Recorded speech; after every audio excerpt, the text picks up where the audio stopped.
Hello guys, welcome to my channel. সবাইকে আরও একবার স্বাগত আমার এই ব্লগে। তো চলো শুরু করা যাক আরও একটি নতুন ব্লগ। মোর মার্কেট পার্ট 1-এর ভিডিওতে বলেছিলাম যে কি শপিং করেছি পার্ট 2 এর ভিডিওতে শেয়ার করব। তো চলো সেই সব জিনিস নিয়ে হাজির হয়েছি তোমাদের সামনে। এখানে একটা কথা বলে রাখা ভালো, সব কিন্তু মোর মার্কেট থেকে কিনিনি, কিছু জিনিস আমাদের লোকাল মার্কেট থেকেও কিনেছি।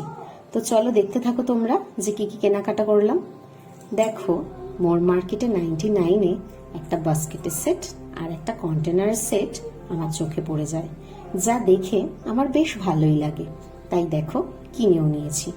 আর বাস্কেটগুলো কিন্তু বেশ শক্ত আছে আর কন্টেনারগুলো এয়ার টাইটও আছে।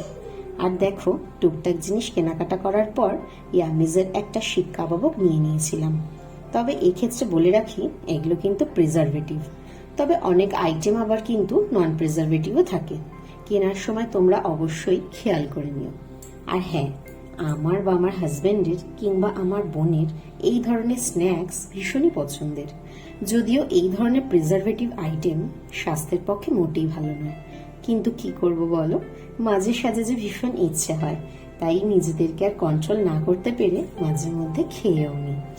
তবে এগুলো কিন্তু একদম কম তেলে ফ্রাই করতে হয়, ডিরেকশনে অবশ্য দেওয়াই থাকে। আর হ্যাঁ, শিক কাবাবটা কি করে তৈরি করলাম আর কি করেই বা পরিবেশন করব, সবটা তুলে ধরবো তোমাদের সামনে। তবে তা দেখতে হলে ওয়েট করতে হবে নেক্সট ভিডিওর জন্য। তোমরা কিন্তু আমাকে ফলো করতে ভুলো না।